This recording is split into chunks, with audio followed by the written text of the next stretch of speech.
আপনার? নদী আছে? নদী তো আছে, আপনি কে? আমি নদীর বান্ধবী। নদী এদিকে আয়। হ্যাঁ ভাইয়া বলো। এটা তোর বান্ধবী?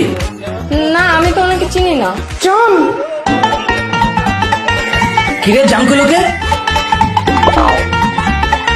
ও জান তুই? হ্যাঁ জান।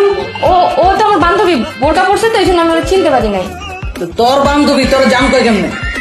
হয়েছে কি ভাইয়া, আমরা বান্ধবীরা একে অপরকে জান বলে ডাকি। তুমি এখানে কেন? আর তুমি এসব কি করছো? তুমি জানো না ভাইয়া বাসায়? আরে অনেক গরম লাগতেছে, আগে ভিতরে চলো, পরে কথা বলি। এটা নামো।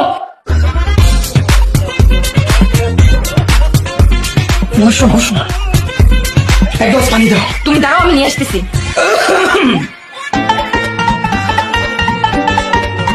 কি ডিস্টার্ব করলাম নাকি? আরে না না ভাইয়া, ও একটু পর্দা করে তো এই জন্য মানুষের সামনে আসলে ওইভাবে আসে না। তাই নাকি? আচ্ছা তোর হেডফোনটা কই দে তো। দাঁড়াও আমি দেখতেছি। এই না ভাইয়া না। কি রে এত তাড়াহুড়া করতেছিস কে? না তাড়াহুড়ো করতেছি না, খুঁজে দিলাম আর কি তোমারে। আচ্ছা এখন বলো তো, তুমি কিসের জন্য এভাবে আসছো? আরে কালকে রাত্রে থেকে তোমার ফোন দিতে দিতে পাগল হয়ে গেছি গা। আরে বোকা, কালকে রাত্রে আমার ফোনটা হাত থেকে পড়ে গেছিল, তারপর ডিসপ্লে চলে গেছে। ভাইয়া ফোন ঠিক করতে দোকানে দিয়ে আসছে, তাই ফোনটা বন্ধ। তো তুমি অন্য নাম্বার দিয়ে আমার ফোন দিয়ে কয়ে দিবা না? আমি কত টেনশনে পড়ে গেছিলাম। এখন আমার লেগে ডোজ পানি আনো তো। হ্যাঁ, তুমি বসো, আমি আনতাছি। নদী ভাইয়া বলো। আমার এক বোতল পানি দে তো ফ্রিজ থেকে। আমি দিতেছি এখনই। কি আপু বাসা কোথায়? ধানমন্ডি ভাইয়া। এত রাইতে আইসো, বাসা থেকে কিছু কয় নাই? না ভাইয়া, ওই যে নদীর জন্য একটা ক্যান্ডি ফ্লিক আর একটা নাট ফ্লিক নিয়ে আসছি। এটা কি? এটা ভাইয়া ওয়েট গেইন প্রোডাক্ট। ওর স্বাস্থ্য তো কম, এটা যদি নিয়মিত 1 মাস খায় ওর ওজন 1 মাসে 10 কেজি বেড়ে যাবে। সাইড এফেক্ট নাই? না ভাইয়া, এটার কোনো সাইড ইফেক্ট নাই, আর এটা ডিএসটিআই থেকে অনুমোদিত। খাই কেমনে? এটা প্রতিদিন রাত্রে খাবার খাওয়ার 30 মিনিট পরে 1 গ্লাস দুধের সাথে 1 চামচ মিশিয়ে খাইলে 1 মাসে ওর ওজন 10 কেজি বেড়ে যাবে। কই পাওয়া যাবে? দা এক্সপোর্ট পেজ থেকে।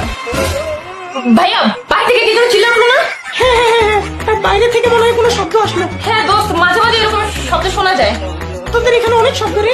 আমি তো কখনো শুনি নাই। তুমি শুনবে কেমনে? তুমি তো তোমার রুমে থাকো, আমার রুমে এরকম শব্দ শোনা যায় মাঝে মাঝে। বুঝছি।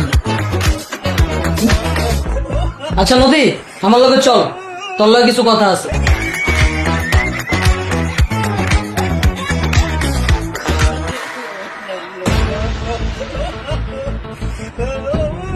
কিরে তোর বান্ধবী কি সবসময় এইভাবে বোরকা পরে থাকে নাকি? হ্যাঁ ভাইয়া, ও তো হুজুর ফ্যামিলির মেয়ে, ওর বাসার সবাই হুজুর, তাই ও অনলাইন স্পর্ধা করে। কি কস? এরকম ফ্যামিলির মেয়েকে তো আমি বিয়ে করতে চাইতেছিলাম। কি হয়েছে, কাজটা হচ্ছে বিয়ে করতে হলে? না কিছু না। আচ্ছা শুন, ওর লগে আমার একটা সেটিং করা দে।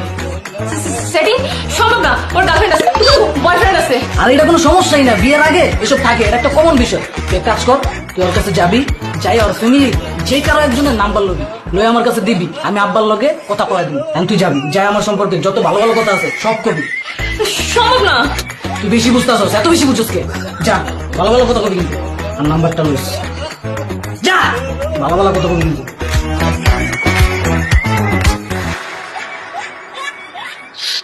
আরে আমার কপাল, আমার ভাই তো তোমার পছন্দ করে ফেলছে। কি? আরে হ্যাঁ, ও তো তোমার বিয়ে করতে চায়। আর বলো না, আমার ভাইয়ের যে মাথা খারাপ, তাকে তোমার বিয়ে করে ফেলে।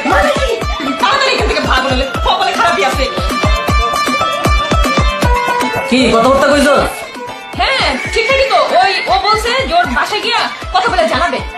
জি ভাইয়া, আমি একটু ফ্যামিলির সাথে কথা বলে আপনাকে জানাচ্ছি। আচ্ছা জানান, সমস্যা নাই, কিন্তু উত্তরটা যেন হ্যাঁই থাকে। ঠিক আছে ভাইয়া।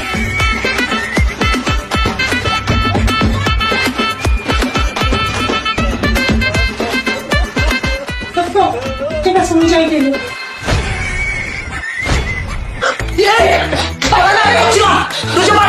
আমি বুঝছিলাম। ভাইয়া আমি তোমার পা ধরি, ভাইয়া মাফ করে দাও, আমার বয়ফ্রেন্ড লাগে ভাইয়া, আর এরকম হয়ে গেলো ভাইয়া প্লিজ।